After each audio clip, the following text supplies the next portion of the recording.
চট্টগ্রাম বন্দর থেকে রপ্তানি পণ্য নিয়ে কলম্বো যাওয়ার পথে মাঝ সমুদ্রে ইঞ্জিন বিকল হয়ে গেছে HR ফারহা নামের একটি জাহাজের। মেরামতের জন্য জাহাজটি ফিরে এসেছে চট্টগ্রাম বন্দরে। এতে জাহাজে থাকা রপ্তানি পণ্যের গন্তব্য নিয়ে শঙ্কা দেখা দিয়েছে। চট্টগ্রাম বন্দর থেকে বিষয়ে বিস্তারিত জানিয়েছেন সহকর্মী হোসাইন চিয়াদ।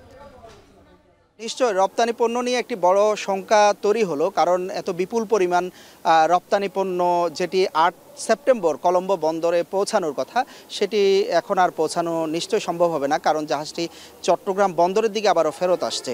তো সেক্ষেত্রে এই রপ্তানি পণ্যগুলোর আগামীতে কি হবে সেটি আসলে একটি বড় উদ্বেগ তৈরি করলো বা অনিশ্চয়তা তৈরি করলো। যতটুকু বন্দর সূত্রে জানতে পেরেছি যে গত 3 সেপ্টেম্বর জাহাজটি চট্টগ্রাম বন্দর থেকে কলম্বো বন্দরের উদ্দেশ্যে রওনা দেয় শ্রীলঙ্কার, এবং যেটি 8 সেপ্টেম্বর শ্রীলঙ্কার কলম্বো বন্দরে পৌঁছানোর কথা, কিন্তু মাঝপথে ইঞ্জিন বিকল হয়ে যায় এবং সেটি মূল ইঞ্জিন অর্থাৎ প্রধান ইঞ্জিন জাহাজটির, একটি জাহাজে সচরাচর একাধিক ইঞ্জিন থাকে, মূল ইঞ্জিনটি বিকল হওয়ার কারণে বা যেটি মূল ইঞ্জিনে কোনো সমস্যা হওয়ার কারণে সেটিকে আবার চট্টগ্রাম বন্দরে ফেরত আনা হচ্ছে এবং দ্রুত সেটি ডকইয়ার্ডে মেরামতের জন্য পাঠানোর প্রয়োজনীয়তা দেখা দিয়েছে বলে জাহাজের যিনি প্রতিনিধি সংস্থা তারা জানিয়েছেন।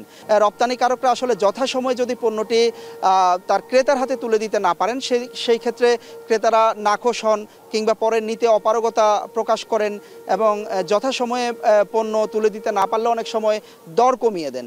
ফলে এই পণ্যগুলো আবার ফেরত আসার পর কিভাবে অন্যান্য জাহাজে করে কিভাবে কতদিনে ফেরত পাঠানো হবে বা জাহাজটি কতদিনে ঠিক হবে সেই বিষয়টি নিয়ে এখনও ঠিকঠাকভাবে জানা যায়নি। তো এই ছিল আমার কাছে জাহাজটি নিয়ে সবশেষ।